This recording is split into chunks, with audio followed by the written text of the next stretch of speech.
Aboard this episode of MythBusters. It's time for some pillaging. It's time for some robbing. Booty goes inside it. It's time to blow some stuff up.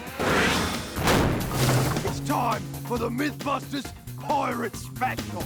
That's right, me beauties. Sea Dogs Adam and Jamie have plundered the 7 seas for pirate parable and maritime myth.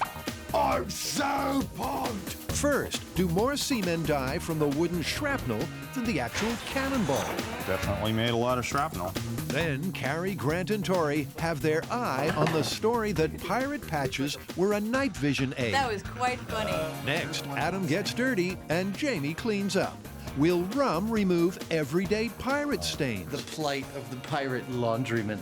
Okay, I'm ready for battle. And finally, is it Hollywood hocus pocus, or can you slow a high fall with a knife sale? Avasti! Arr, you scurvy dog!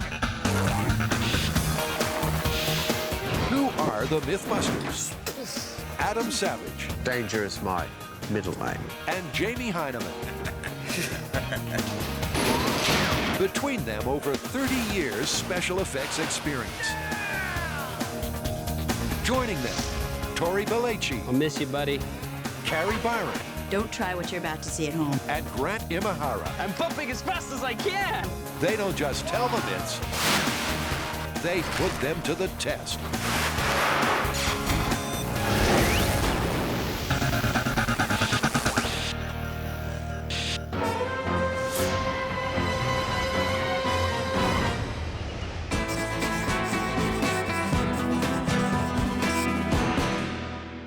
Something tells me I know the answer to this one. What's the myth? Right. The myth is that in a firefight with some pirates, in a fusillade of cannonballs, that you would be more in danger of the shrapnel than the cannonballs themselves. He's speechless. Army Hearties, this myth comes straight from the glory days of pirate privateers. Morgan! Skilled blackguard captains would run down their heavy, treasure-laden prey, then deliver a mighty broadside. On the approach! Fire! But is it true the deadly splinters created on impact caused more deaths than the cannonball itself? We'll close for the killing and border, and I'll dangle Uncle Harry from the far yard. So what's the plan? Well, last time we tried to find a cannon, the best we could do was find one that just shot blanks. This time we need to fire one that fires a real cannonball, and they're not going to be that easy to find, I don't think. Now let's put the researchers on it, and in the meantime, I've got some fabulous ideas for a small-scale, air-powered cannon.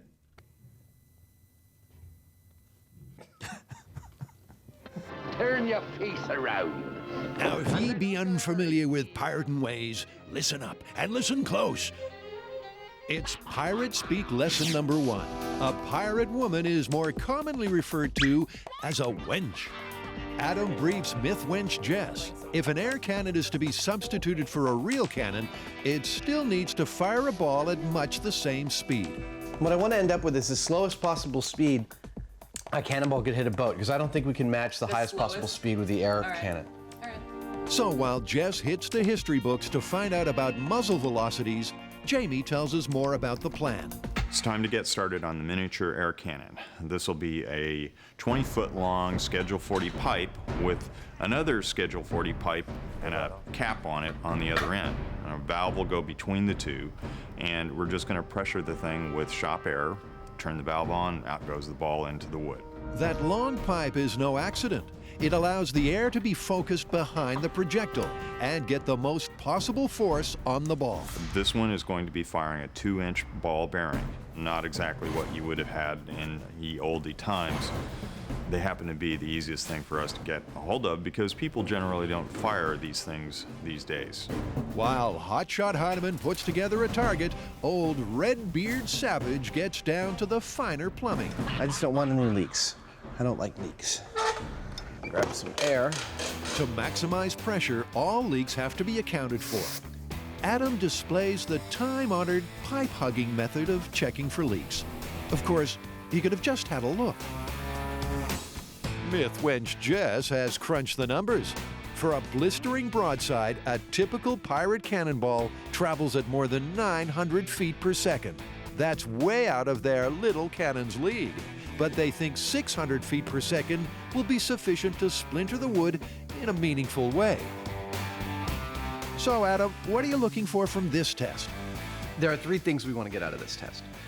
First and foremost is which of the woods is most shrapnel worthy. We're only going to use one of them for the large scale test, and this is the test where we'll determine which one.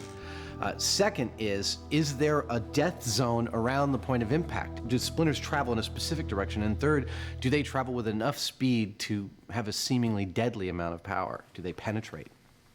Pirates weren't choosy about most things, including what their ships were made of, but 3 woods seemed to be the favorites. We've got pine, we've got white oak, we've got red oak. Now, these aren't scaled to the ship, but that's because on the small scale test, we just want to look at relative splintering ability of each of these kinds of woods. Blimey! It's simple. Fire the 2-inch ball bearing into the 3 different types of wood. Examine each splinter pattern and then select the best for the full-scale test. And of course, the winner will be the wood with the deadliest spray of shrapnel. First up on the cannonball collision course, pine planking. Okay, I'm gonna go ahead and pressurize it, all right? Okay, is everybody clear from the back of the shop? We're up to pressure. Are we all set? Okay, test 1, pine, in 3, 2, 1. We're clear. Oh, the anticipation. That is cool. It's a perfect hole. A perfect hole, but did it splinter? Oh, look at that! Dude,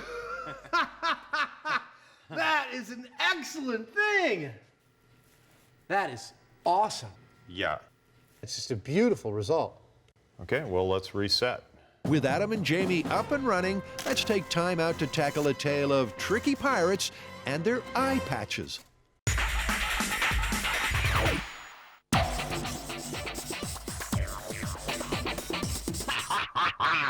All right, you guys know the whole stereotypical pirate with the eye patch.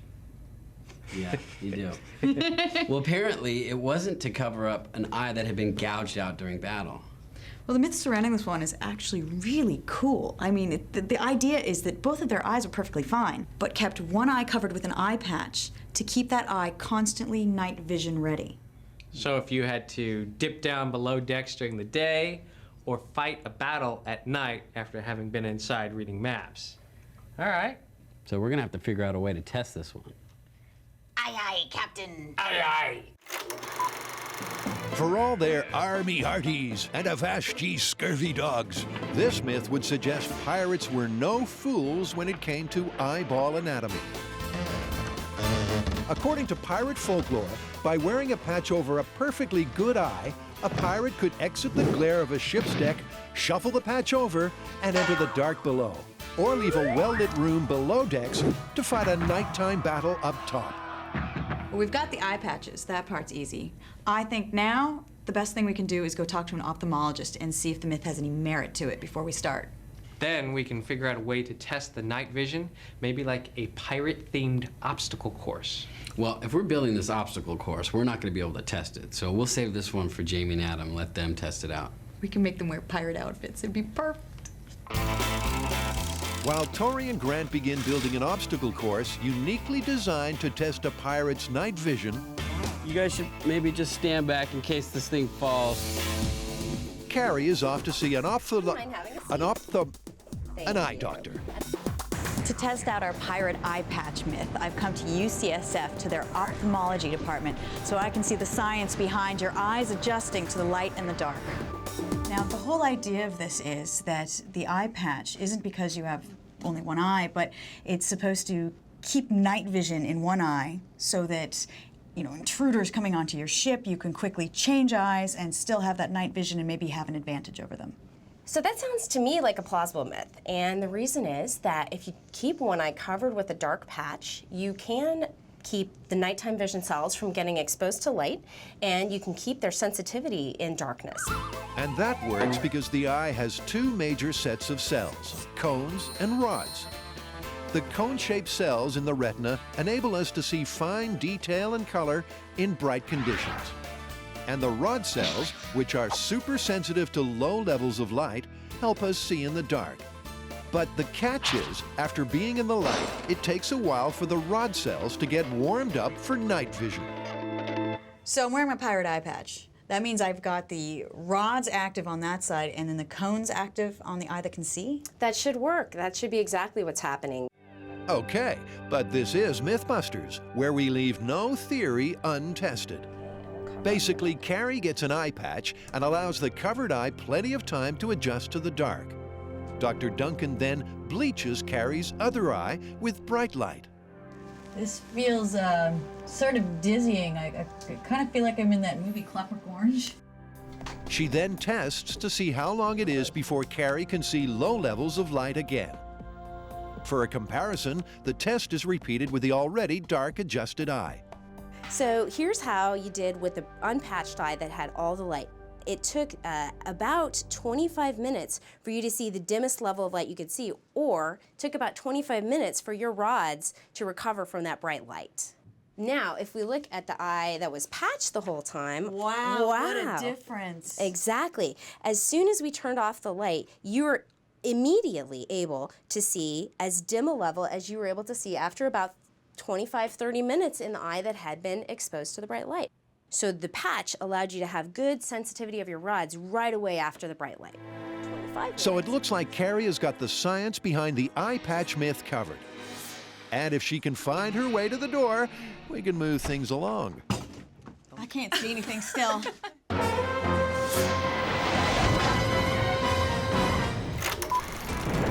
Adam and Jamie are testing the theory that in a pirate ship battle, it's not the direct hit from a cannonball to fear most, but the splintering wood caused by the shell piercing the ship.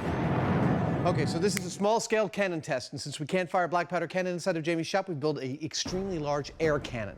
This is the reservoir. This is a nice big 2-inch valve, which we will activate with a switch from behind there, out of sight of this, so in case any bounce backs happen, they don't happen through our heads, through this 21-foot barrel, all the way down here, through the chronometer so we can tell exactly how fast that cannonball is going, past these lines, which will tell us on the high speed exactly how fast that cannonball is going, into this panel, which will then be blown into splinters, which will embed themselves into these foam panels. The cannonball will rest into this bulletproof vest, and we'll be able to see what happens.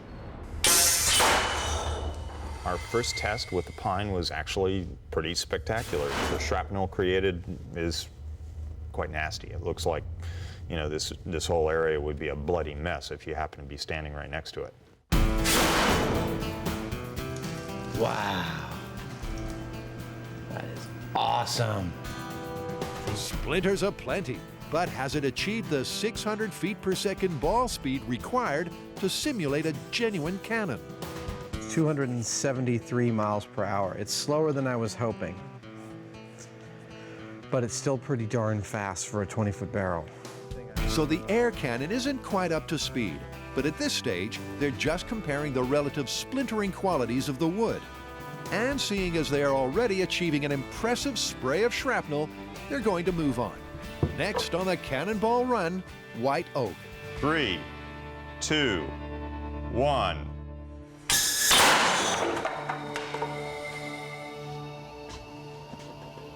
Oh. It looks like a bit of it's missing. A large chunk of white oak went walkabout, but the frag pattern on the foam panels is conclusive. That is brutal. That is the real deal.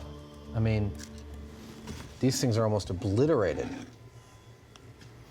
Well, it definitely made a lot of shrapnel, even more than the pine. Well, yeah, it made less pieces of shrapnel, but what it did was they were much bigger and looks like a lot more lethal.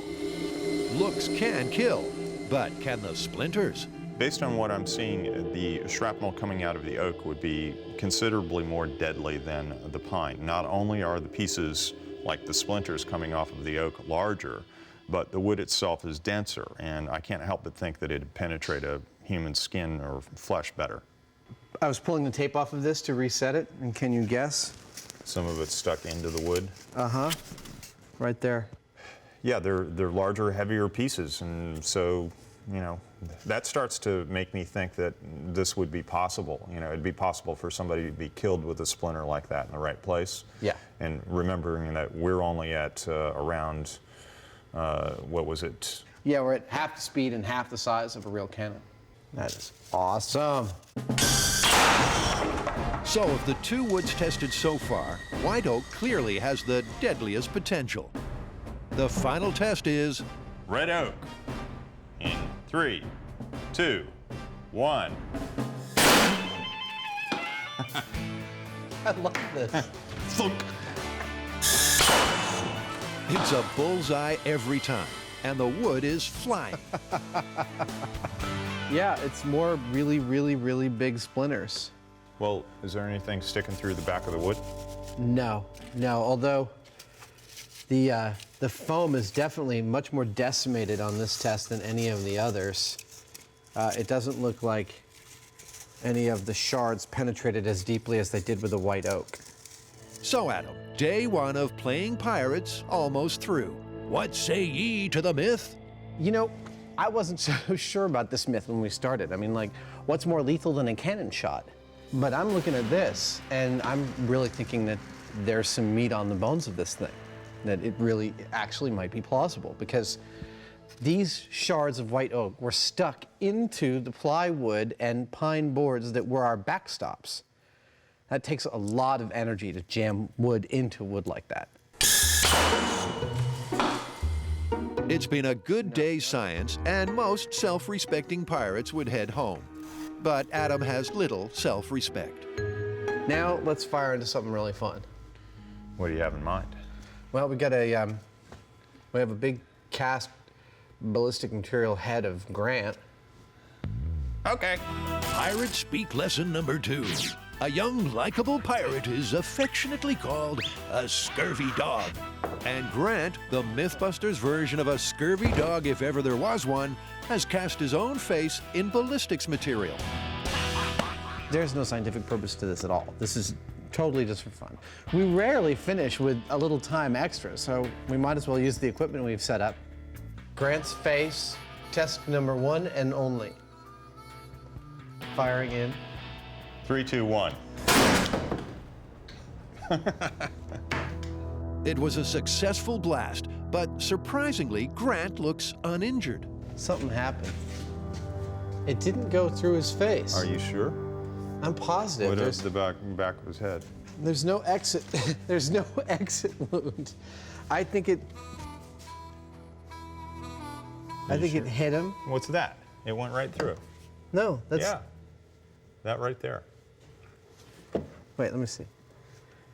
You think it went all the way through his face? That's. Where else did it go? It hit the thing. Oh my God. You're right. You're totally right. This thing went all the way through his head. Oh, that's one of the most wrong things we've ever done. When it comes to pirate myths, the eyes have it. But are those eye patches really a clever method of moving from bright light into a dark ship? After a scientific fact-finding mission at the eye doctor, Carrie's confident this myth is looking good. I'm starting to feel like we might have a confirmed myth here. And back at the shop, the team gets set to test the practical applications. Hoi, matey! I see land ahead. So they're going to build a pirate ship jungle gym. I'm gonna make a cannon. Then ask eye patch-wearing Adam and Jamie to complete the course in the dark. Do you wanna play rough? Okay. Say hello to my little friend. Fire in the hole! There'll be obstacles to dodge, cannonballs to avoid. Cannonball! Just your average day out pillaging and plundering, really. And And what's a pirate story without a fair maiden in distress? What I'm gonna do now is I'm gonna take all these pictures, we're gonna put them on the computer, and then we're going to print them out life size, and I'm going to make these pop-ups that Grant is going to pneumatically control, so that when they come by, poof! If it's a bad pirate, they stab. And if it's the girl they're trying to rescue, They stab. they don't stab me, I'm the good one. So it's life-size pirate pop-ups on the poop deck. But any pirate worth his salt won't be satisfied with a good night's work until he's found the treasure chest. And what goes inside the chest, Carrie? Booty goes inside it. Carrie has secured her booty, the pneumatic pirates are ready to pop up, and the ship is in shape. So, how about a demo? But remember, Adam and Jamie will have to do it in the dark. This looks really good. I'm really feeling good. Okay, so you've got buckets, various boxes on the ground. First pirate. That is the evil Grant pirate. This is evil Grant, and they're gonna have to stab this one through the heart. And hopefully not walk into that, walk under it. Okay, Then decoy. pops up the fair maiden that they do not stab. No stabbing of the maiden. Oh, that's brutal. Okay, and then, Oh my God, that's gonna be nuts. okay, avoiding the cannon. Not knocking over the cannonballs. Pop up evil Tory pirate. Which they'll have to run through the heart. And after all that, they get to raid the treasure chest and raise the Jolly Roger. Hoist the flag. And just when they think they're done, They're caught. All they need now are the victims. It's time to sit back with a bottle of grog for a laundry legend. So guys, what's the myth? The myth is that in ye olde times, pirates used rum not only for inspiration, but also as a stain remover. Well, pirates don't strike me as the most fastidious lot, but I suppose if you had blood all over your shirt and then you had shore leave, you'd want to wash it off first. I guess especially if you had a date. Pirates had dates? Pirates and rum go together like cannons and balls. But is it possible that they don't just drink grog, but use it to get those puffy pirate shirts whiter than white? Well, obviously we're gonna need some authentic pirate shirt material and, we're gonna need to stain it with some period-accurate stains. Blood, sweat, and tar. Perfect. We're also obviously gonna need some sort of ye olde rum. Right, and I think we should have something to compare that to. So I think we should use some ye olde soap as well. I have a secret method that the pirates may have used as a laundry technique, and we should compare all three of those to some modern detergent. So I'll do the staining. Well, I'll do the cleaning then. And I guess that leaves me to judge. Exactly. So it's time for Adam to get down and dirty. The plan for this test is to choose three most common stains that pirates would encounter. One would be, of course, blood. Another would be, of course, sweat. Pirates were not known for their bathing. And the third would be something you'd find on the ship, which would be pitch or tar. I'm going to make up some 1 foot square samples of this cloth. We're going to put those various stains on it and try and see whether or not rum will actually take those stains out. Being a pirate's a bit difficult. What with the not bathing, the hot sun, the blood, the sweat. And this rough fabric is very harsh on my skin. We don't have any pirate shirts from the period, but we do know that while a fancy gentleman of the age might have had a very fine weave shirt made of linen, pirates would have used coarser stuff called lock ram. The closest we could find is this bleached embroidery fabric, which has a thread count of 40. It's quite rough, but it's perfect for our tests. And I think it's the closest thing we could possibly find. The first authentic pirate stain is blood, and Adam knows just where to find some. We have it in the fridge because Jamie likes to have it every day for lunch. No. Has anyone taken my blood out of the fridge? Next, Adam takes Jamie's lunch and smears the pig's blood over 4 sample sheets. This is the plight of the pirate laundryman. Next up for our pirate shirts is pitch. Now, blood and sweat are easy choices when it comes to pirate stains, but we wanted to choose something like grime, and we know that pitch was used on pirate boats and period boats of the time. We've used it on plenty of other episodes, and it's very dirty stuff, so that's what we're gonna put on our pirate shirts next. Ta-da! We have one stain to go, and I'm gonna have to work for this one. Yep, Adam has a plan to sweat for science. I'm gonna do three things. I'm gonna get on Jamie's treadmill in my sweat lodge, formerly his mold room, and I'm gonna put on the sweatiest of the sweaty things we have, which is our fire suit. That thing is damn hot inside. I should have no problem producing lots of the correct bodily fluid for this test. To harvest the bodily fluids, Adam arranges the shirt material for maximum moisture absorption. It's go time. Adam leaps onto the treadmill, ready to stain up. But after 15 seconds on his very own wheel of death, he's gasping like an asthmatic hamster. That says I've only burned 20 calories. What is that about? Why don't we fast forward to the end of the workout? After all, who wants to watch a grown man ooze sweat stains? Now we've got three kinds of stains here. We got blood, pitch, and sweat. Or as pirates like to refer to it, Saturday night. There we go. But there's a problem. Adam's sweat doesn't stink or stain. My sweat stain isn't working out. It's not very visual, and I guess it's all my clean living. I can't smell the thing at all. But I need a third stain to round out common pirate stains so I can try out these detergents, and I'm thinking oranges. They kept these on the ships to prevent scurvy and, I guess, for some kind of entertainment. So I'm just gonna blow these down and, scrunch them on some of this cloth, and we'll see if the detergents in our various tests will take this stain out. So Adam makes like a messy pirate eater and swabs the samples with plenty of OJ. Oh, it's good oranges.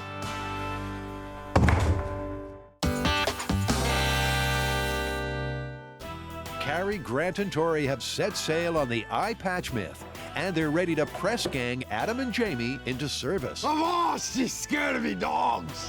After Adam and Jamie have dressed for the occasion, the scurvy dogs give out their instructions. Okay, well, you got to wait out here 15 minutes. I know your eyes are relatively adjusted to the light. We just want to make sure that you're totally in daylight right now. So. Preferably stare at the clouds or something white. I know it's tough, but it's the closest we can get to bleaching the rods. So while Grant, Carrie, and Tori prepare the course, our newly minted pirates hang tough, letting their eyes adjust. It's not easy being a pirate. Waiting all the time for the pillaging and the robbing. How about killing some time with a prediction or two? My sense about the eye patch is that, your eyes adjust pretty quickly. I think within a couple of minutes of being in there, there's not going to be a significant difference. That's my impression. I predict that I'll be dancing on Jamie's intestines in minutes.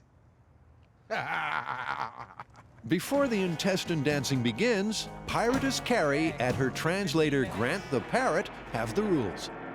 Now listen, ye scallywags, and listen well, for you will only hear this but one time. Send only the evil pirates down to Davy Jones' locker. The evil pirates will have a target in the middle. You have to run it through with your cutlass. Don't harm the maiden. Don't harm the maiden. Don't knock over the cannonballs. Don't knock over the cannonballs. Find the pirate chest, unlock it, and hoist the Jolly Roger. There's going to be a treasure chest at the end on the ground with this lock. You unlock it with your key. Which each of you will get right now. Okay, inside of the chest is going to be this flag. Tie the flag on, hoist it up to the top. Right, let's go. The first seafarer aboard is Redbeard the Savage.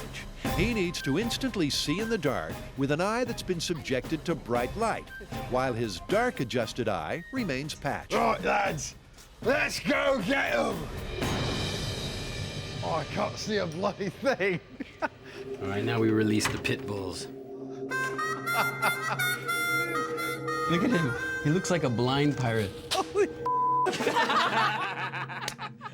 By design, it's pitch black in there. The light you can see on camera is infrared. To Adam, it's as dark as the inside of a grog barrel. He seems very disoriented at the moment.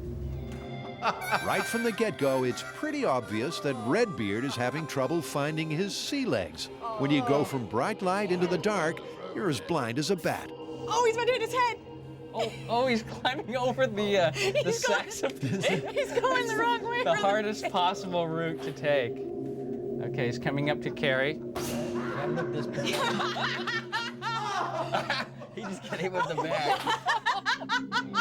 Adam has missed the first evil pirate and kicked some cannonballs. But when confronted by evil Tori, Sword is a key.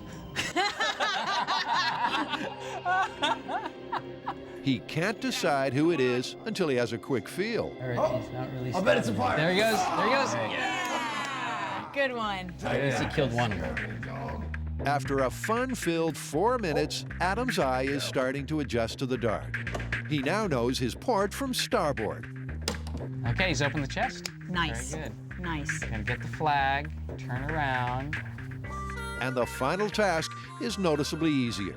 Oh, wait, there we go. Hoisted the Jolly Roger tonight. Well, the net missed, but that was quite funny. Adam narrowly escapes capture and makes a quick exit overboard. Nice work. Nice. Well done. You look great. That was fantastic. Really? You guys got to watch it? Yeah. Oh yeah. Oh, I missed a pirate or two, didn't I?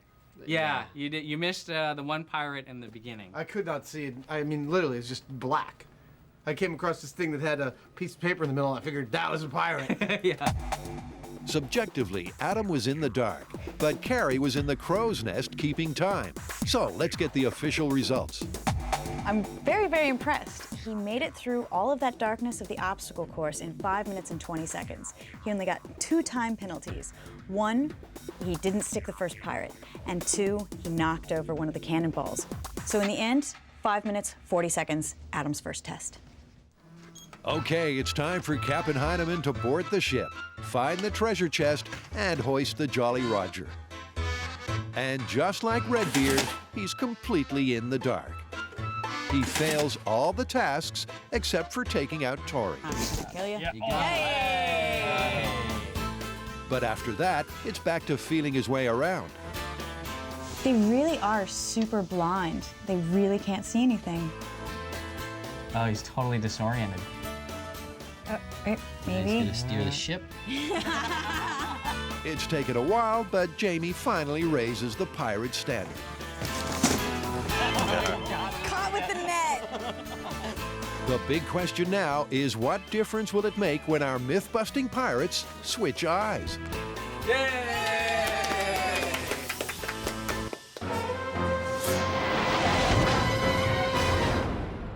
Adam has been shedding blood, juggling oranges, and painting with pitch in an attempt to solve the myth that pirates used rum as a stain remover. The plight of the pirate laundryman. But before the cleanup with grog, Adam is looking into his alternative maritime method of doing the laundry. I remember hearing years ago that on ye olde ships, they would save the pirates' urine, or the shipmates' urine, in a barrel. And when urine stays around and is exposed to the air, it evaporates into ammonia, and that ammonia is then used for washing everyone's laundry. It sounds improbable, but after a quick research break, Adam confirms the story and the details. History of washing website. I love the web. The key factoid here is that over time, the urea in urine will break down to ammonia. And ammonia is a common alkaline used in household cleaning products. So Adam is ready to cook up an authentic recipe for washing with we.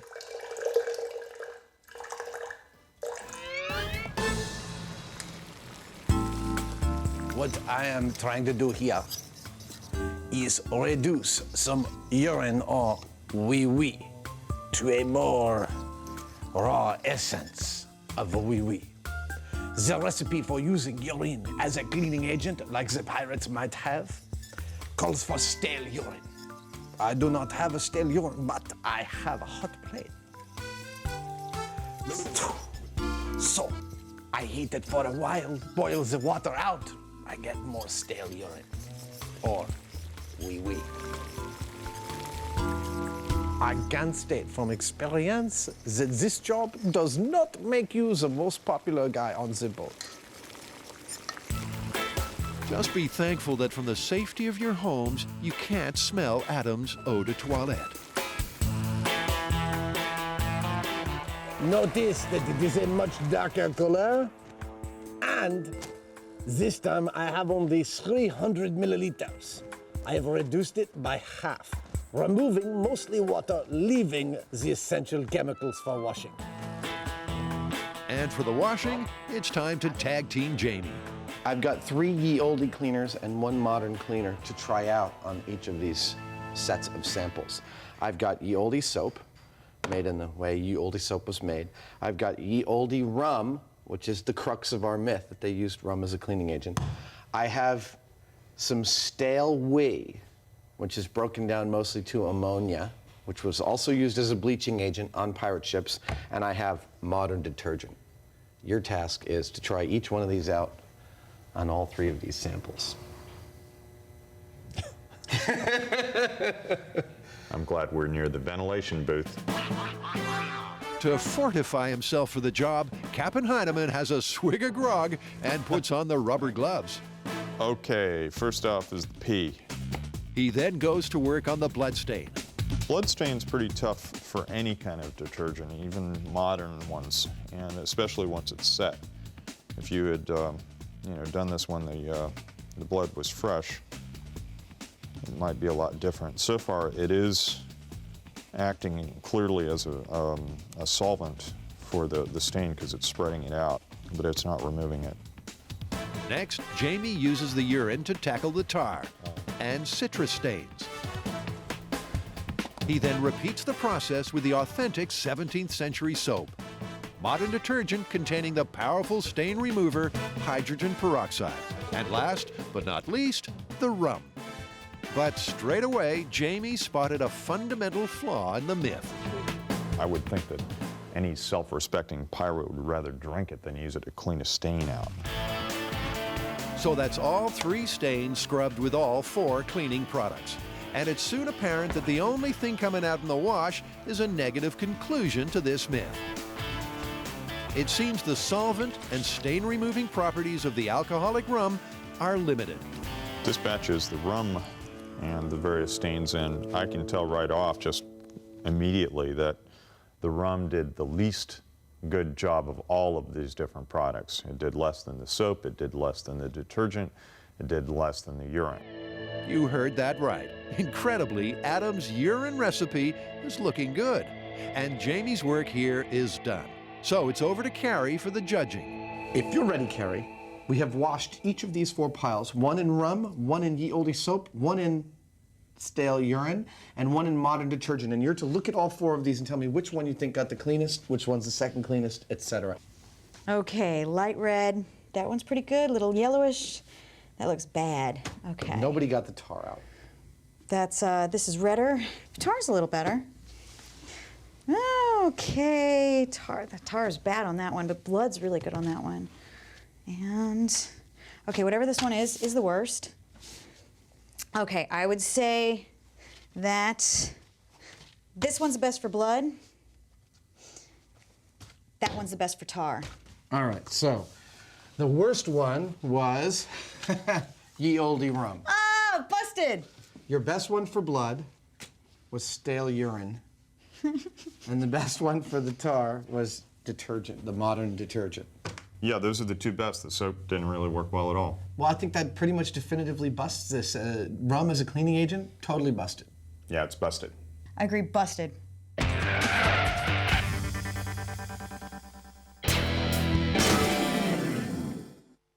Adam Adam and Jamie have completed the pirate jungle gym with their unpatched eye.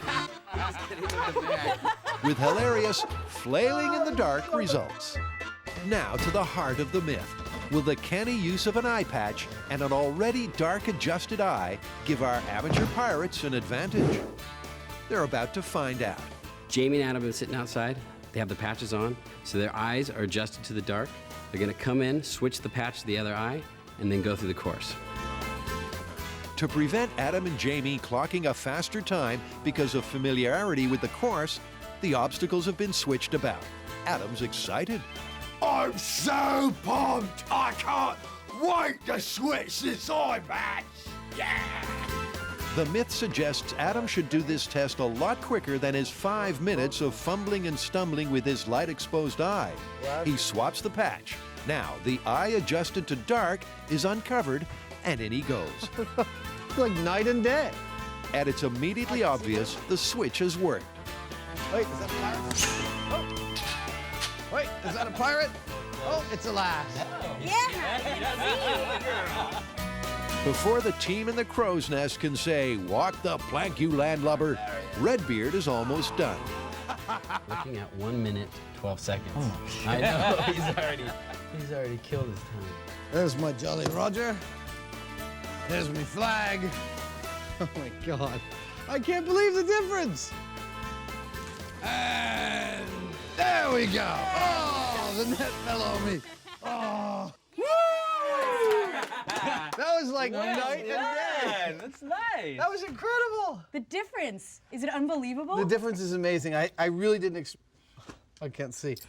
I really didn't expect the difference to be as great as it was. But, I mean, whereas before, it was just like reaching out in blackness the first time. The second time was like, oh, there's a pirate, there's a pirate, there's a rope. Boop, boop, boop. And the reason Adam found it so easy? He'd been wearing the patch for over a half an hour, and the rod cells in the covered eye were warmed up and ready for nocturnal action. And the numbers back that up. He did the course in 1 minute, 55 seconds, which is actually 3 minutes and 45 seconds faster than his first test without the night vision. So, significant amount of savings in time, and what's more, 100% accuracy.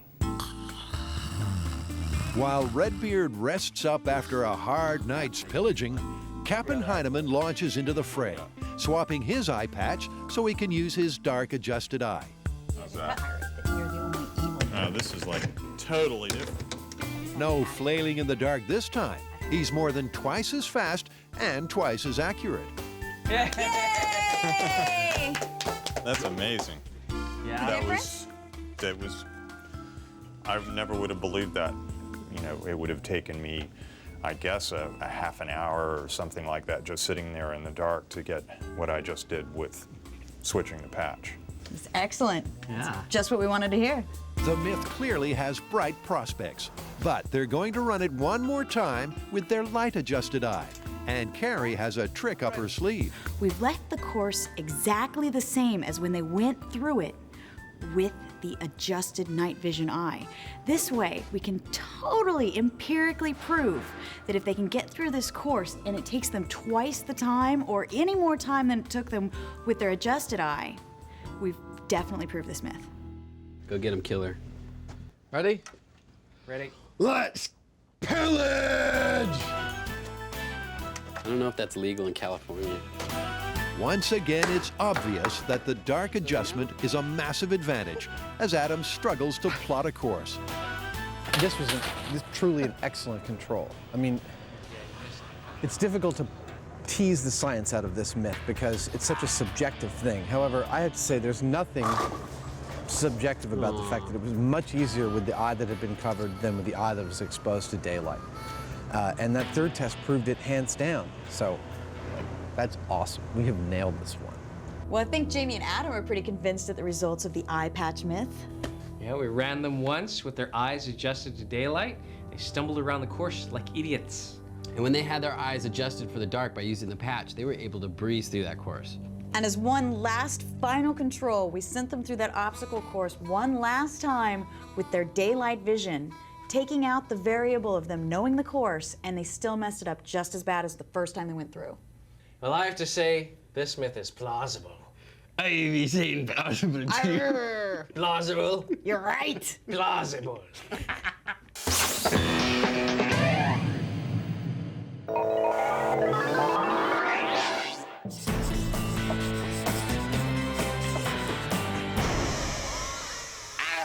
All right, so this pirate myth comes mostly from Hollywood. And this is where the pirate is in the crow's nest. He needs to get down to the deck of the ship. To get down quickly, he stabs his knife into the sail and rides it down safely. Douglas Fairbanks, that's senior, not junior, demonstrates the perfect swashbuckling technique. Knife in, and down ye go in a controlled slide, landing smoothly on the deck, ready to fight another battle. All right, knife sail, let's define the myth. Okay. I think you should ride the sail all the way down to the bottom without falling out. And once you reach the deck, you should have so little injury that you can jump up and continue fighting. All right, so I guess the next step is we go talk to some experts, find out what kind of knives and what kind of sails that these pirates would have been using. I think that's a perfect place to start. Great. Nope. Mutant. That's the plan, but this myth is in need of nautical knowledge. And for that, our landlubbers board the remodeled 1880s clipper, the Balclutha. We don't really know anything about pirate sails, so we found a guy who does. And Chris Giannini is the man at the pointy end of the questions. So I hear that you are an expert on sails of different periods. Not an expert. I have worked on some square rig ships over the years, and I've worked with two of the best sailmakers in the country on brief periods of time. So more modern sails, but I'm pretty familiar with some techniques of building sails and working with them. We classify expert as someone who knows more than us, which is pretty much there's experts all over the place. Okay, Chris, so the myth that we're looking into right now is like in the pirate movies where the pirate takes his sword, stabs it into the sail, and then rides it all the way down. Have you ever seen that? You think it's possible? I've heard of that, and hopefully the sailmaker is not at the bottom of that sail because he wouldn't make it past the deck. Sailmaker be damned. There's a myth that needs exploring. It's time to get practical and see how easy it is to slice a sail with a knife. Snap. Oh, there we go, okay. Like a hot knife through butter. But there's a catch. There's always a catch. You see, these reef bands, Yeah. there's going to be one or two or maybe up to four, depending on the sail you're trying to come down with your knife. Horizontally? you They're mean? coming down. Across? This is the top of the sail this way. Okay. So you would hit this. Then you're coming down, and then you have to go through the reef band. Yeah, you're gonna get stuck on these. You're going to get stuck on that, and there might be two, there might be four of those, and you're talking about the thickness of the canvas plus the folded over edge. Right. So that's, you're going to have twice the thickness, 3 times the thickness of that canvas. So now you're talking 3 pennies thick of canvas. It's about like thin plywood, like 1/8-inch plywood. It might decelerate you, though. It would slow you down. But it might break your hand. I mean, if you're coming down that fast and you hit one of these seams, it's gonna pop the knife right out of your hand. So sails be more than just a flap of canvas. Ye old reef bands make this myth more of a challenge. I think we got lucky. We got a lot of information here. Yeah, we got a lead on the type of sail to use, this type of material.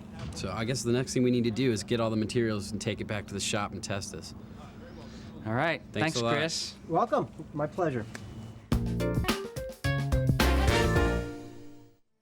Salty Sea Dogs Adam and Jamie are looking into the myth that the splinters from a cannonball piercing the ship's hull would cause more deaths than the cannonball itself. Avast! What does avast mean? Sounds like a cue for Pirates Speak Lesson number 3. Avast comes from the Dutch translation of hold fast, but it can also be used as a greeting, as in, Avast, ye old sea dog, where ye at with this myth? Tests with a small-scale cannonball on authentic pirate ship wood produced spectacular splintering, with white oak the deadliest of all. So it's on to stage 2, but with the researchers unable to track down a real cannon, the guys scale up their air cannon. The cannon's based on the fact that gunpowder, when you add flame to it, expands at this phenomenal rate. dozens of thousands of feet per second. It's what propels bullets forward, it's what propels cannonballs forward. We are trying to replicate the speed of the cannonball by using compressed air, which is the same principle. We're keeping air into a small volume, and they're going to release it with these two valves, and it's going to expand. This is a plumber's paradise, but can a bigger air cannon actually produce the same explosive power as a real cannon? It's going to expand slower than gunpowder. There's nothing we can do about that. But even though those speeds are lower, I still think we're looking at a valid test here, because we're looking at the impact of metal and wood, and we're looking at the relative difference between the lethality of that metal cannonball and the splinters of wood that come off the impact. Bigger air cannon, bigger cannonball. This is without a doubt the biggest air cannon I've ever built. It's nothing but raw, awesome power, safely implemented. I am satisfied and filthy. Two of my favorite states. Adam's in heaven, but Jamie's getting all the mail. I'm not sure yet, but judging by the weight, these are our cannonballs.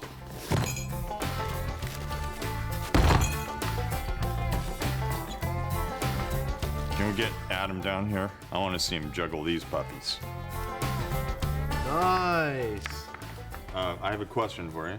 Yeah? I want to juggle these, of course. What are these? About 10 pounds? They're 6 pounds a piece. 6 pounds. Oh. Now that's a workout. Oh my God, this is hard work. 18 pounds of workout. Just don't drop them. So let's recap the inventory for this myth. 6-pounders, check. The Maxi air cannon, double check. Authentic 16th century pirate ship? Captain, we have a problem. There's none here. Or here. Or even here. But Adam, being the resourceful chap that he is, has a plan to build his own. So I've come to Svensson's Boat Works in the Alameda Marina because hopefully they have an expert who can tell me about what kind of dimensions they were, how thick the wood was, how they were constructed. Adam knows pirate ships have horizontal outer planking, supported by vertical ribbing or stanchions, and thinner inner planking. For the correct dimensions of these intricate parts, he seeks the wise counsel of master shipwright John Phillips. So I'd like to be as accurate as possible with my test, and I think I'd like to duplicate both the inner and the outer planking. And so I'd like to get an idea from you what thicknesses of the inner and outer I should be looking at, and also how far apart they are. Certainly depending upon the origin of the vessel and the size of the vessel. This stanchion or frame would probably be at least as wide in this dimension as it is thick in this dimension. And how so far say from 6 by 6. Okay. And those could easily be less than a foot apart. Oh, okay. And the planking could be 2, could be 3-inch thick, and maybe the inner planking would be 2-inch thick. So you've got 3, 6, and 2. All right. With the numbers hastily scribbled on the back of his hand, Adam heads back to the shop to get busy. Oh, look, it's beautiful. That's a pirate ship right there. Adam, haven't you forgotten something? It doesn't look like much, but it will be a pirate ship soon. Stand by. Don't you need another 100 or so tons more wood? Well, these are the uprights. These represent the upright beams that describe the cross-section of the ship. I'm only going to do a small section of this pirate ship. That's all I've got time for. So this is going to be up around the railing of the deck, about 4 feet down. In fact, on a real ship of the period, these things would be placed about this far apart. I'm only going to place 2 of these this far apart because that's what we're shooting between. The other 2 I'll place a little farther apart because they're just to hold up the rest of the wood slats that make up my pirate ship. And that gap in the center? Right here in the center, that's where I'm going to be firing. That's where I'll have the real wood, and behind it I'll have the real pirates.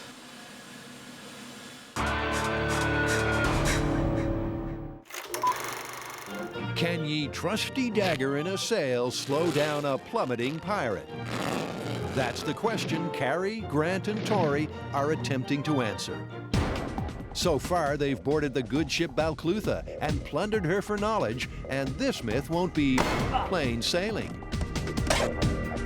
So as it turns out, it's not so easy to do this. There are variations in the thickness of the sail, sharpness of the blade, and the angle at which you hold the blade can make a huge difference. All right, so maybe before we go risking our lives and trying to ride down a sail with a knife, we should do some more tests so we can get some better data. So let's set up a test where we can use a period knife and cut through a period sail, but maybe make the knife static and run the cloth past it. That way we can take out the human element. We can test the different sharpnesses of blades and find out what the optimum sharpness is so that you get down the sail safely. So it's sail slicing 101, and Tori is the man with a plan. All right, so what we're trying to replicate is a person stabbing a sail, riding down it with a knife. What we're gonna do is we're actually gonna be pulling the sail up. And so in order to do that, we need at least the average man's weight to pull that sail up. Okay, dude, 200 pounds of pure pirate action. Okay. Got it?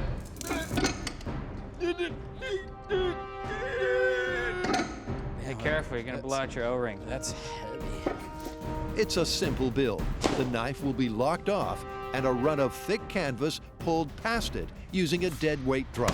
A good knife should have little trouble, but which knife would a pirate use? There's an old pirate saying, keep your blade sharp, you're packing plentiful. I hate this stuff. Why do people pack with this stuff? So these are cutlasses? I believe they are. Are they covered? I don't know. Oh. Whoa. Avasti!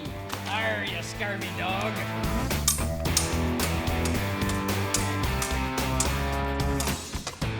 Sheath those cutlasses, boys. There's more knives in play for this myth, but ye can only choose one. Whoa! Nice! That's cool. Sweet.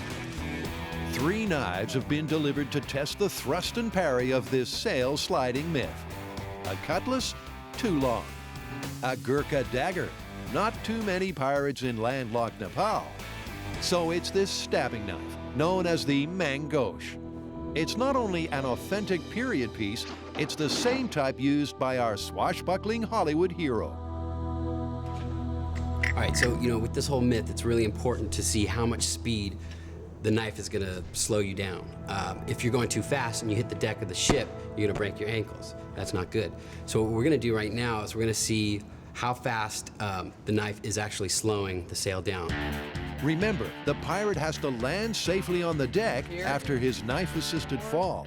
And these 2 tests with a dull and sharp knife should indicate the relative speeds of each drop. Test 1, mangosh knife, 90-degree angle, unsharpened. You ready? Beautiful. Wow. Actually, as the replays show, things didn't go quite to plan. Well, from our first test, we got a few kinks that we have to work out. Our knife turned and the sail billowed out. So to remedy both of those problems, we have angled the knife downward a little bit, and we've also added something to hold the sail from flopping out as it raises up into the air. A little sail trimming, and the dull blade is once again locked and loaded. Okay, new and improved test 1, dull blade, cotton swatch, and it is the mangosh blade speed test. All right, here we go. In 3, 2, 1. Cool, we got a good test. Nice. The blunt knife at the altered angle sliced just fine. Now for a comparison with the sharper blade. A quick once-over on the grinder, and we'll see if fastidious pirates have a better chance of pulling off this myth. Test 2, sharp blade, mangosh. In 3, 2, 1. That's a lot faster. Beauty. Our last test comparing the sharp mangosh knife to the dull one, definitely the sharp one is a lot faster. So I wouldn't want to be relying on that to get me down a sail safely, because you just shoot all the way down and probably end up pretty hurt at the bottom. So the sharper the knife, the faster the fall. And the faster the fall, the heavier the landing. Now it's time to find out if our fall guy could hang on to the knife. Dude, that's a hot combo. The well-dressed pirate is definitely gonna be wearing that this fall. Okay, I'm ready for battle. That doesn't look dorky at all. Dorky. Now there's a pirate name. The locked-off dull and sharp blades both cut through the cloth easily. But could a person, even a dorky one, hold the blade? Tori's sharp blade man gauche test. In 3, 2, 1. I don't know why you guys are so worried. That didn't look hard. It didn't look hard at all, because it wasn't. Looks like there's some hope for this myth. This might be a good way to get down from your sail. Okay, so now we know with a 200-pound counterweight, a period knife will cut through number 4 sail fabric. And dull knife goes slower, sharp knife goes faster. And we also know that a human can hold onto a knife and cut through a sail.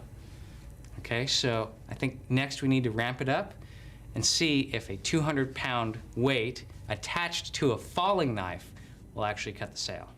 I think Buster's just about that weight, and probably the man for the job. Buster is about to enter the pirate business. That's beautiful. The following is a paid commercial program brought to you by the Piratical Industry Laboratories. Pirates! If you're like me, you love the life. The pillaging, the freedom, but you hate the cannons. The cannons, the loading, the charging, the dropping of the balls on your foot. Well, we've developed an entirely new product, the Blowhard 3000. Firing a 6-pound ball at 300 miles per hour on compressed air alone. It's guaranteed to solve all your piratical needs. Our exclusively developed manifold at the Piratical Industries Labs allows you to use only compressed air generated by rowing slaves to propel your cannonballs at your enemy. No more black powder, no more smoke making your voice sound like this. Slaves not included. The Blowhard 3000, the next evolution in pirate technology. We will now resume normal programming. Buccaneer Busters Adam and Jamie have built an air cannon to test the myth that splinters kill more people than cannonballs in your average pirate broadside. This is what every modern pirate's using. An authentic cannon muzzle velocity is 900 feet per second. In the absence of an authentic cannon, the Blowhard 3000 needs to get as close to that as possible.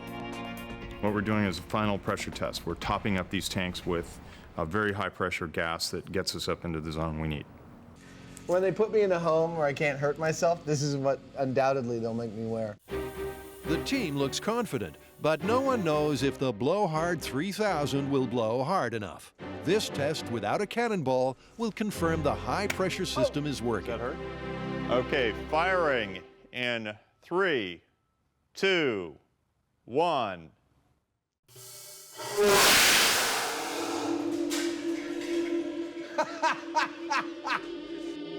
That's a beautiful test. I feel really, really good about this deal. Okay.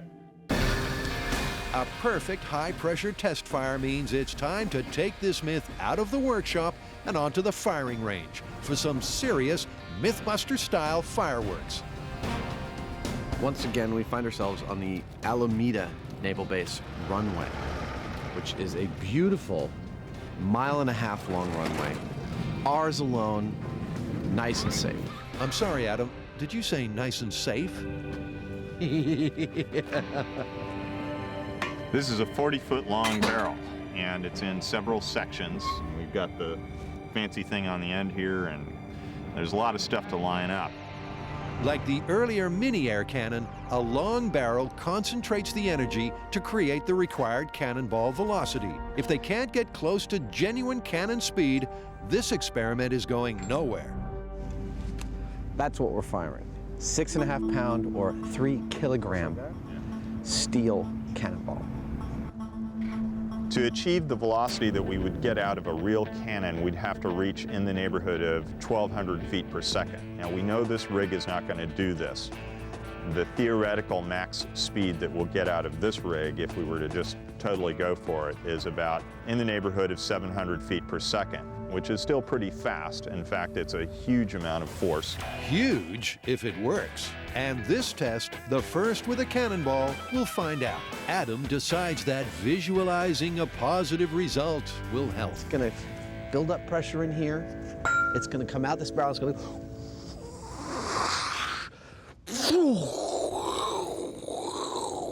This is if you could actually follow it in real time.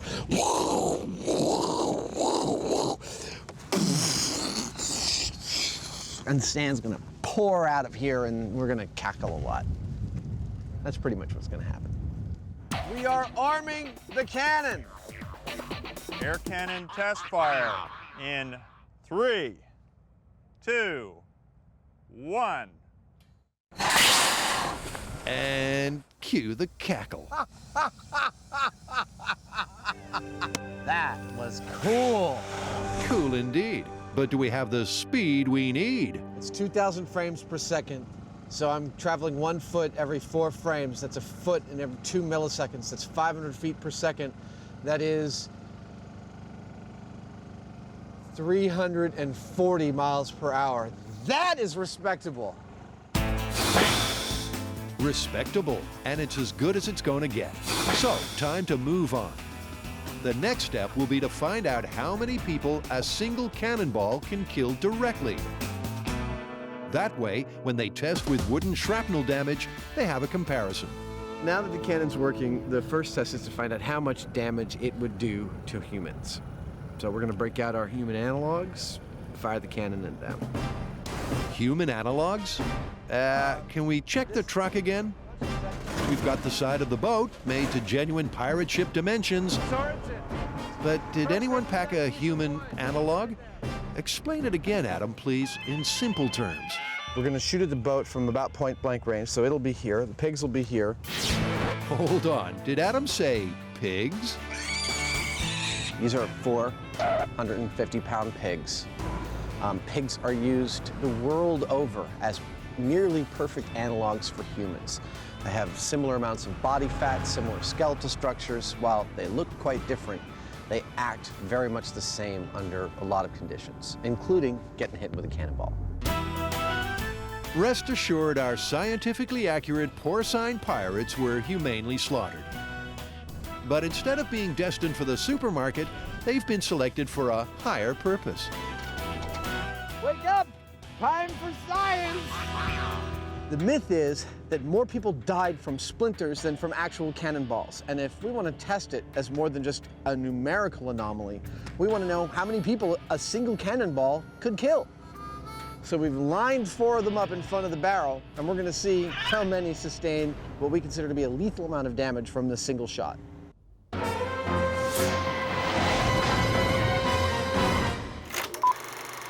Tackling a tall ship tail from Tinseltown is Cary, Grant, and Tori. They're asking, can you slide down from a topmast by slicing the sail? So far, they've selected their knife, tested its sail shearing abilities through plain canvas, and they know our fall guy can hang onto the blade. All right, what are we doing? What we're doing, Tori, is taking this test to the next level by introducing full-length sails with cross seams, known on the high seas as reef bands. On the good ship Malclutha, we found a pirate sail could have as many as 4 of these cross seams, and that could be a problem. This definitely changes what the knife's gonna do when it goes down the sail. When you hit these reef bands, it could just like throw you out. So the knife has to be sharp enough to get through these thick seams. But as the guys found out in the earlier tests, too sharp, and the slide down the sail becomes a free fall. So we're all ready to go. Buster's ready. He's got his hands that are gonna hold the knife at any angle. Hopefully he'll hold on to the knife. We have our sail hanging from the ceiling, and it's at a height that would be roughly to what a pirate ship would be. So that way we could see when he lands on the deck what kind of injuries he's gonna sustain. So all we have to do now is hoist him up to the quick release, stick his knife in the sail, and let him go. Pride normally goes before a fall, but on MythBusters, Grant jumps in for some mathematical injury calculation. So I'm marking out our sail in 1-foot increments, and what we're gonna do is use the high-speed camera to film Buster as he rides the knife down. We're counting the number of frames, that'll give us velocity. What we know is 25 feet per second is the threshold of minor injury. So if you're a pirate landing on a deck, you'll probably be able to get up and walk away and fight other pirates. 50 feet per second is the threshold of major injury, which means possibly it'll be fatal.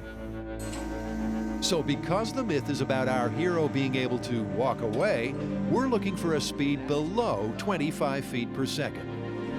Buster's first ride will be with a sharpened blade. Full scale Buster test 2 reef bands sharp knife in 3, 2, 1. I don't think that worked very well. What do you think? I don't think I want to use a sharp knife. Dang, he hit hard. Look at that. It sliced right through him. It didn't even pause at the reef bands. Too sharp, too fast, too bad for Buster. And the numbers from the high speed confirm it. At over 25 feet per second, Buster would definitely have been busted up. So I think we probably ought to think about maybe dulling the knife a little bit. Yeah. Yep, the solution is to blunt the blade and try to slow the fall. Call it, Carrie. Full weight of Buster on the mangosh blade, which is dull, with the reef bands on the sail. All right, here we go in 3, 2, 1.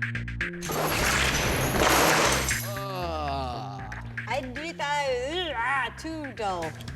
What Carrie's trying to say is Buster's dull knife hit a snag and he fell from grace with a resounding thud.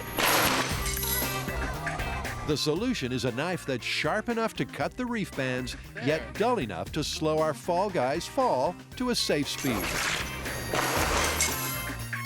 But who's going to wield the knife?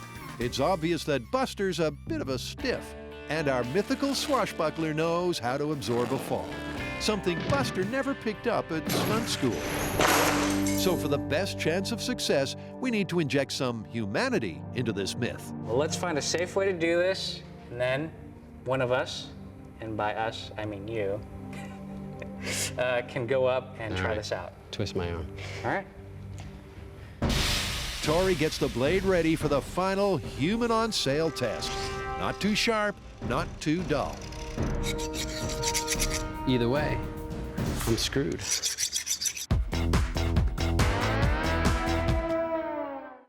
Pirate Speak lesson number 4. A good pirate should start all sentences with the words "thar be," as in "thar be Adam and Jamie," or "thar be Adam and Jamie with a very large cannon," or even better, "Thar be Adam and Jamie with a very large cannon pointing straight at 4 pigs dressed as pirates." Pirate ships were often packed at double, triple, or quadruple the actual capacity of that ship. So it is conceivable that the deck of a pirate ship could be a very crowded place during a battle. The myth states more pirates died from splintering wood than from a direct hit by a cannonball. Workshop tests with a mini cannon seem to confirm the theory. But in full-scale tests, the MythBusters first want to see just how many people a cannonball could kill. They figured it was more humane to use pigs bound for the supermarket than real pirates. Next, we're going to fire the air cannon at the pigs, at the pirates, I'm sorry. My guess is that we're going to make it all the way through them because we're going to bump up the pressure a little bit off of the nitrogen tank, and pigs versus sandbags, I'd say the pigs lose. This is how much damage can a cannonball do to some pirates? Firing in 3, 2, 1.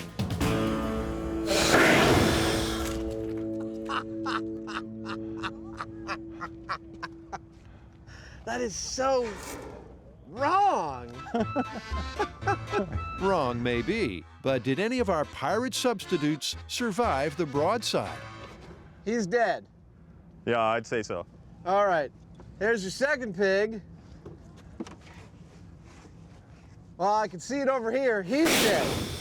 Your third pig, well, he's dead. Fourth pig, totally dead. Let's set up for the next test. That's stunning. That's 4 for 4. Went through them like butter. Or lard.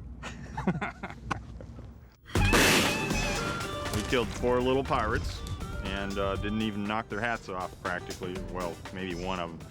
That means we're getting this cannonball going really pretty quickly. So the benchmark for death by a single cannonball is at least 4. It's crunch time for the cannonball splinter myth. Next, we're going to fire through our mocked-up pirate ship and see whether it's more lethal to get hit by the splinters than a cannonball. Pirate ships being in short supply, Adam has built his own, slightly modified version. You know, it doesn't look like it, but I have a fascia that looks like a pirate ship. And then I have here 3 solid inches of white oak.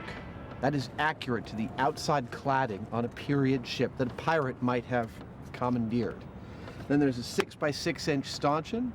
These are the ribs that run all the way down the boat, describing its hull shape. And on the inside, it's clad with pine.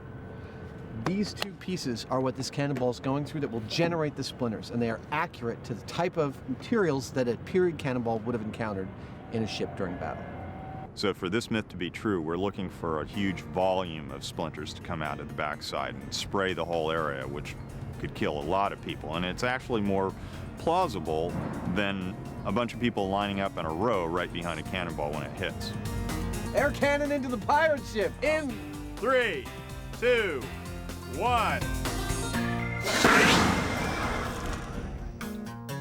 I hope it made it. Well, it didn't come bouncing out.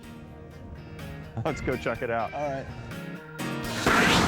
The air cannon once again hits her mark, but what's the damage report? Whoa! It did! It made it through! Yeah! Excellent! Oh my God. I see a horror show, and I definitely see splinters here. I don't see any penetration of the pigs at all. I don't see any of them sticking out of the pigs here. Plenty of splinters, but unlike the small-scale test, there's no suggestion the shrapnel was lethal. Yeah, I don't know what else to say. I mean, it drilled a neat hole right through it. If I was standing right here, I'd count my lucky stars that the cannonball missed me, but I'd be pulling splinters out of my thighs. I mean, that would suck. And sure enough, back then, you know, a big splinter going through your leg could be a lethal injury when you're talking about infection and the microorganisms that are living off the wood of the boat and stuff like that. But this is like 2 people who are slightly injured or seriously injured, not, you know, 10 that a cannonball can travel all the way through. Yeah, I think the scenario we were looking for was where this is such an explosion that it accelerates these particles of wood so fast that everybody in the area just gets sprayed and dies. Kind of like a shotgun or more like a grenade blast. And I'm not seeing that happen with this stuff. I think the high-speed footage tells the whole story because it's showing a massive quantity of splinters going out of the backside of this boat hull. The problem is that none of it's hitting the pigs with enough strength, enough mass, enough velocity or whatever to actually stick into the pigs. With no pigs stuck with deadly splinters, this myth is on shaky ground. But Adam and Jamie are reluctant to call it busted. Remember, the air cannon isn't quite up to speed. With a muzzle velocity of around 400 miles per hour, it doesn't match up to the real thing. We gotta figure out a way of getting things to go really fast. Unable to accept defeat, the pressure is back on to find a genuine cannon and put this myth to rest.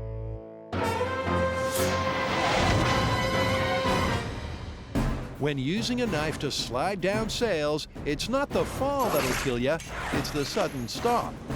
And Buster sucks at landing. This myth needs a dummy that can act like a person. I mean, I wouldn't want to do it. Not it. Seeing as Tori's the class clown, we're taking this myth to the circus. You know, high trapeze, nets, all that safety stuff. And if you cast your minds back, Carrie, Grant, and Tori have been to trapeze arts before. That time, they wanted to see if a swing can spin a full 360 degrees.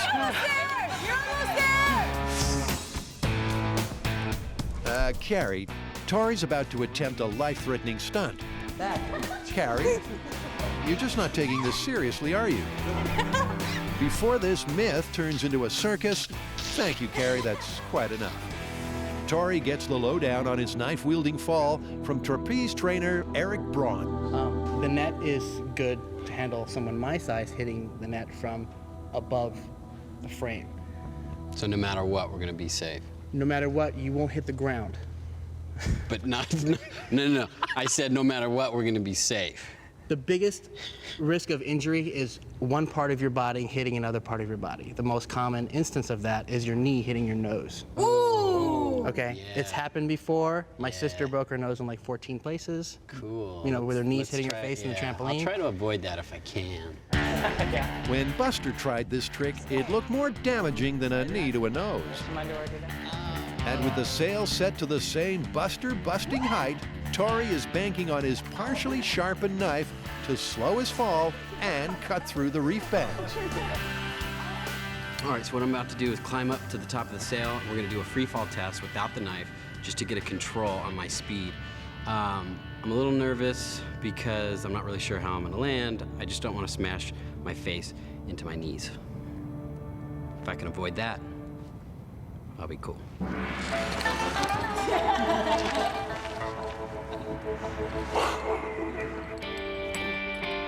This first drop will be a knifeless test run. Then we'll stick the knife in and slide this myth home. Full-scale Tori test. This one's the control free fall. 3, 2, 1. That was great. Are you okay? Yeah. How much of that was free fall and how much of that was you stopping him? Well, it felt like a lot of it was free fall. Totally good form. You were right next to the sail the whole time. You had your pretend knife in it, and I mean, it couldn't have been any better. At falling down, Tori's done good. But would he have survived the fall to fight another day? Actually, it's not bad. I mean, he is just falling straight down. He's not freaking out or anything. That's really good form. Now, here's... Pirates don't freak out. Well, you might. Pirates don't. Right. Okay, here's the good news. The good news is that your velocity at the very end is 25 feet per second. It's a little bit slower than, you know, physics predicts, but I think it's still... It's really close to a free fall. And yeah, and what that means is if the net weren't there, you would be breaking both legs and in very bad shape. Well, good thing for the net. So, free fall equals broken legs. The question is, will thrusting a knife into the sail slow down Pirate Tori enough to prove this myth? My biggest concern now is holding onto the knife. Could a pirate hold onto the knife, cutting through the sail, hitting those reef bands, and not letting go? That's what I need to concentrate on right now. Tori, yeah. You want to put the safety on? Oh. Sure. Okay. Okay, here you go, Tori. Safely secured, Tori takes to the rigging. His knife of choice, the not too dull, not too sharp Mangoche. Full-scale pirate sail test. Tori, free fall with the knife, sharp. Okay, call it when you're ready. Here we go. In 3, 2, 1. Whoa! Are you okay? Yeah. Okay. Whoa, that was crazy. As soon as I hit that reef band, the knife just popped right out. So the reef bands threw him off. But if the knife was any sharper, he'd have fallen too fast to walk away uninjured. But Tori ain't given up yet. What I'd like to do is try it one more time. Just move over a little bit on the sail, now that I know what it feels like, and just see if I can keep that angle, because the first few feet of fall, it felt like I was being slowed down by the knife. So tenacious Tori gets one final attempt. Here we go in 3, 2, 1. Dang it. But the result was exactly the same. It seems that a knife dull enough to get you down at a safe speed won't slice through the reef bands. So you hung on to the knife, but it was just that force that that just popped me out. So it wasn't like it popped the knife out of my hand. It just pushed the knife up, and then I fell out of the sail. Well, that's a huge difference between you and Buster, is the fact that he had the death grip and everything was tightened and there was no way his wrist was going to go back. That is a normal human reaction. So Tori, ready to call this one? Cutting a knife through the sail, it's way too hard. I mean, as soon as I hit that reef band, the angle of my knife changed and my knife popped out, I fell. We had a full live person doing this with a sharp knife in a life-size sail with reef bands. You couldn't really get more realistic than that. I'm a little disappointed. I know.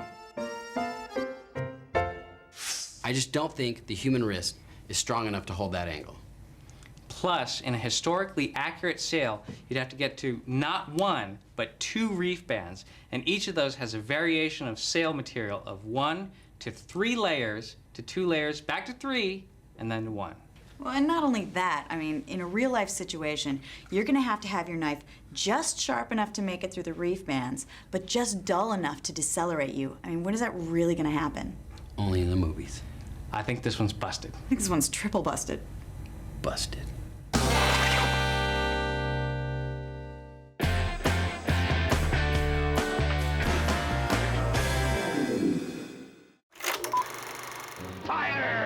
It's a maritime myth of explosive proportions. Supposedly, when the broadsides strike, more shipmates die from the flying splinters than the cannonballs themselves. Tests with the giant air cannon suggest it's a bust. But without an accurate muzzle velocity, our dynamic duo are reluctant to call it. I don't know, man. I'm looking at this shrapnel. I'm really pleased with our rig. I think we can call this one busted. I don't know. I mean, a real cannon will fire a cannonball at twice the velocity of what we got our air cannon to do, and that translates to maybe about 10 times the actual power. Right, but it did go through all the wood we had set up, plus our pegs. It did everything that we wanted it to do. Well, I have actually got access to a real cannon that fires a real cannonball. You want to go for it? Oh, yeah. Let's do it. Let's take all this back to the site and try it again. Actually, Adam, we're playing with real guns this time, and there's only one place they let us do that. The Alameda County Sheriff's Facility Bomb Range. And joining us to save the day is not-so-dirty Harry and his big gun. This is Old Moses. Is that the trailer or the gun? The gun. He speaks with a great voice and lays down the law. Oh, my Lord. Wow! It's a fully functional 1841 Mexican and Civil War replica. Not exactly pirate material, but a cannon's a cannon, right? This is one of those cases where I'm sure the results are going to be controversial, but no one can accuse us of not being thorough. And if there are any pirates out there who dispute this, I'd love to talk to them.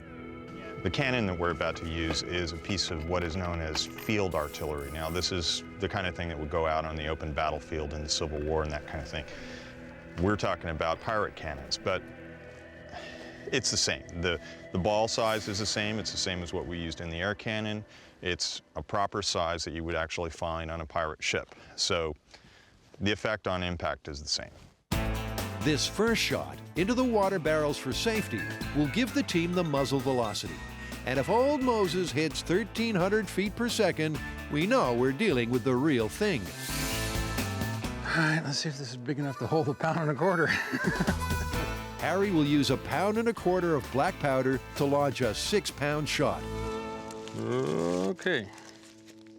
Not too hard. Okay, action front, time to load. Charge. In the heat of battle, a crack cannon team match speed and efficiency with precision. The correctly sized cannonballs help too. What's going on? It's too big. No. Huh? These are fresh ordered shot just for this gun, and they're cast too large, or the. Well, we have one of our little unexpected problems, something we could have never foreseen or put on a list, and it's that our cannonballs are too big for the barrel of our cannon. What I'm using right now is an ancient pirate tool, the angle grinder. The ball is ground down by 1/8 of an inch.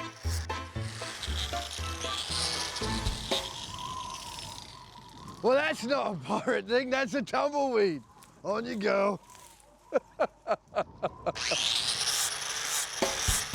Wild West distractions dealt with, the team load up, and Old Moses is ready for action. Clear front. Firing in 3, 2, 1.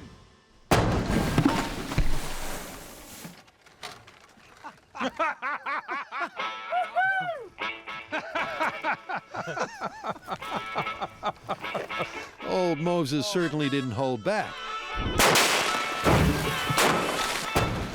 A successful firing, but where's the cannonball? It's not there? It's Did it skip? If it skipped, it went over the hill. That's one cannonball missing in action, and there's something else missing. We were completely unable to determine the muzzle velocity on that test because, for some reason, at the moment of detonation, our high-speed camera's power supply failed. So we got a new power supply, and we're gonna do the same shot again. We have to know what the muzzle velocity is. We want to be able to compare it to the previous test. A little ricochet reinforcement, and it's time for shot number 2. Prime.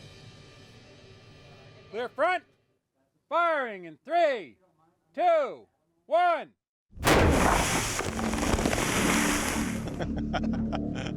I think We got that cannonball. we stopped the cannonball. It's like, Nice shot. No bouncing balls this time. The hill took the full force.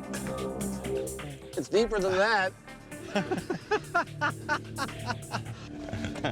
So, what we got there is a muzzle velocity of 1,430 feet per second, guaranteed, because I can see when the cannonball exits the barrel, and I can see when it hits the garbage can, and I know the garbage can is exactly 10 feet from the barrel. That muzzle velocity makes this blast 7.5 times more powerful than the one we produced with our air cannon. The only question that remains for us is, does that increase in power translate to an increase in deadliness for our wooden shrapnel? Mini air cannons and maxi air cannons have drawn a blank on scattered splinters, but old Moses has the mustard to truly lay down the law for this myth. Adam's authentic pirate ship prototype is lowered into place. Cue the pigs. this is our pirate crew, and for this myth to be true, they have to have a bunch of splinters stuck in them really quite deep. Get your pirate face on! We're about to shoot some cannons! I'm drooling! Drooling? You ain't seen nothing yet. Firing in 3, 2, 1. Looks from here like it put a clean hole in the oak. It definitely put a clean hole in the oak. A nice small one. Getting through the wood is not the issue. It's the deadly splinters we want. What do we see? I see even less kind of splinterage than I saw before. I mean, the splinters are clearly all over the place, but I don't see hardly a single one stuck in the pigs. Oh, there's one. Wait a second. Uh-oh. Well, that went in about 1/2 inch, and that's the most serious thing that we've seen all told, but it's still not lethal. The increased muzzle velocity definitely had a lot more power behind it. It pushed this whole thing over. It caused a lot more trauma to our pirate boat than it did on the test with our air cannon. Old Moses here had considerably more kick than our air cannon, and it threw a lot of splinters all over the place, but the result is the same. From what I'm seeing, they just don't have a whole lot of mass. They just kind of like flip off things, they bounce, they don't really penetrate. Based on this, the only thing that we can say about this myth is that it's busted. The shrapnel is not as lethal as the cannonball. Well, let's give our pirates a good final resting place and call this one busted. Can you stop doing that? Now I can, because we're done. Maybe we need to try a bigger cannon. What do you think?